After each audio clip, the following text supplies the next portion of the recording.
সবাইকে স্বাগত জানাচ্ছি সায়ন মালাকার মিউজিকের আরও একটি হরর অডিও স্টোরি এপিসোডে। আজকের গল্প বটতলার অতিথি। তবে আজকের গল্প শুরু হওয়ার আগে আপনাদের জন্য একটি ছোট্ট ঘোষণা। এই শুক্রবার 5ই সেপ্টেম্বর আসছে আমাদের দ্বিতীয় শর্ট ফিল্ম শেষ পাতার ভূত। আমাদের প্রথম শর্ট ফিল্ম প্লট নাম্বার 13-এ আপনাদের অসংখ্য ভালোবাসা পেয়ে আমরা গর্বিত। আমরা চাই আপনারা এই রকম ভালোবাসাই আমাদের দ্বিতীয় শর্ট ফিল্ম শেষ পাতার ভূত, যেটা 5ই সেপ্টেম্বর শুক্রবার ঠিক সন্ধ্যে 7:30টায় রিলিজ হচ্ছে আমাদের ইউটিউব চ্যানেল সায়ন মালাকার মিউজিকে। দেখা হচ্ছে 5ই সেপ্টেম্বর ঠিক সন্ধ্যে 7:30টায় শেষ পাতার ভূতে। তাহলে চলুন আর কথা না বাড়িয়ে শুরু করে দেওয়া যাক আজকের গল্প বটতলার অতিথি। এক ছিল গ্রাম, নাম তার শালবন। গ্রামের এক কোণে ছিল বিশাল এক বট গাছ। দিনের বেলা গ্রামবাসী ওই বট গাছের তলায় বসে আড্ডা দিত। তবে সূর্য নামলেই কেউ আর সেখানে যাওয়ার সাহস পেত না। সবাই বলতো, ওই বট গাছের তলায় রাতে নাকি অদ্ভুত শব্দ শোনা যায়, হে ওখানে যেও না মোটে। গ্রামে থাকতো এক দুষ্টু ছেলে, নাম তার অর্জুন। ভূতের ভয় সে কোনোদিনও মানত না। সে ভাবতো ভূত বলে কিছু হয় না মোটে। একদিন সে গলা চড়িয়ে বলল, ভূত টুত বলে কিছু হয় না, আর যদি সত্যিই হয়ে থাকতো তাহলে সবাই কেন দেখতে পায় না? আজ রাতে আমি বটতলায় গিয়ে প্রমাণ করে আনবো যে ভূত টুত বলে মোটে কিছু হয় না, তোমরা এমনিই ভয় পাও। সেই রাতে চাঁদের আলোয় অর্জুন একাই গিয়ে দাঁড়ালো বটতলায়। বাতাস হঠাৎ কেমন জানি ঠান্ডা হয়ে গেল। পাতার ফাঁকে ফাঁকে যেন ফিস ফিস শব্দ করে কেউ বলে উঠছে,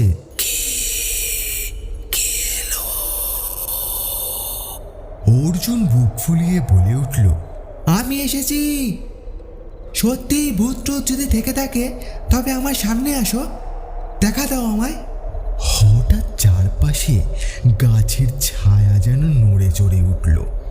বট গাছ থেকে নামলো এক লম্বা সাদা পোশাক পরা বৃদ্ধ।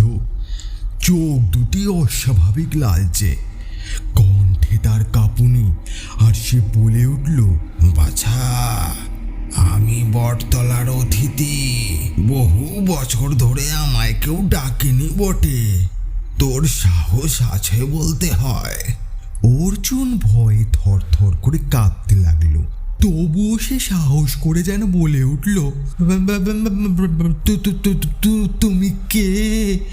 বৃদ্ধ ধীরে ধীরে হাসল, আর সে বলে উঠল, আমি সেই চাষি যাকে বিশ্বাসঘাতকেরা এই বটতলাতেই খুন করেছিল। এখনো কথা বলতে কষ্ট হয় মোটে, গলায় বড় ব্যথা জ্বালা করে। হতভাগাড়া গলায় আমায় এই বটগাছের শিকড় দিয়েই প্যাঁচ দিয়ে মারছিল। রক্ত শুকিয়েছে, দেহ মিশে গেছে মাটির সঙ্গে, কিন্তু আত্মা আটকে আছে এখানে। আমি কাউকে কষ্ট দিই না বিনা কারণে, শুধু চাই সত্যিটা যেন কেউ ভুলে না যায়। অর্জুন এবার কেঁপে কেঁপে বলে উঠল,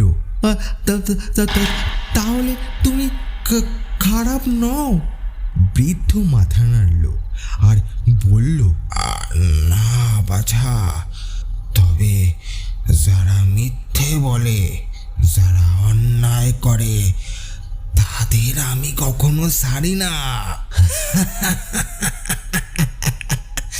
যা, চলে যা, আর সবার মন থেকে এই ভয় দূর করে দে যে এই বটতলার অতিথি কখনো নির্দোষদের কোনো ক্ষতি করে না, বরং তাদের রক্ষা করে, তাদের রক্ষা কবচ হয়ে আজীবন থাকবে। যা যা, চলে যা। এ কথা বলে বৃদ্ধ হঠাৎ মিলিয়ে গেল পাতার ফাঁকে ফাঁকে। বটতলার চারপাশ আবার নিস্তব্ধ হয়ে পড়ল। অর্জুন পরের দিন ভোরে গ্রামে ফিরে এসে সব খুলে বলল গ্রামবাসীদের। গ্রামের লোকজন সেই থেকে বট গাছের তলায় প্রতি বছর দীপ জ্বালাতে শুরু করলো সন্ধ্যাবেলায়, আর শপথ নিল সত্যি কথা বলবে, আর কখনো অন্যায় করবে না বা অন্যায়কে প্রশ্রয় দেবে না। শোনা যায় আজও যদি কেউ মিথ্যে কথা বলে ঠিক ওই বট গাছের তলায় দাঁড়িয়ে, তবে পাতার ফাঁকে ফাঁকে গভীর এক কণ্ঠ ভেসে আসে, মিথ্যেবাদী।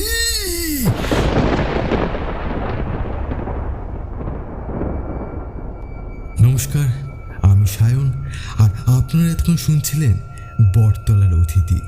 কেমন লাগলো আজকের গল্প, আজকের এই ছোট্ট ভূতের গল্প? যদি ভালো লাগে তাহলে অবশ্যই কমেন্টস করে জানাতে ভুলবেন না, আর একটা লাইক করে চ্যানেলটি সাবস্ক্রাইব করে দেবেন। আর হ্যাঁ, গল্পের শুরুতেই যেমন বললাম, এই শুক্রবার 5ই সেপ্টেম্বর আসছে আমাদের দ্বিতীয় শর্ট ফিল্ম শেষ পাতার ভূত। আপনাদের উপস্থিতি আমাদের একান্ত কাম্য, এবং আপনারা যদি দেখেন আমাদের খুবই ভালো লাগবে। এবং চ্যানেলটি সাবস্ক্রাইব করে বেল আইকনটা অতি অবশ্যই বাজিয়ে দেবেন সবার আগে এই রকম হরর অডিও স্টোরি এবং হরর শর্ট ফিল্ম পেতে। দেখা হচ্ছে অন্য কোনো শর্ট ফিল্ম অথবা হরর অডিও স্টোরিতে। ততক্ষণের জন্য ভালো থাকবেন, সুস্থ থাকবেন, আর এভাবেই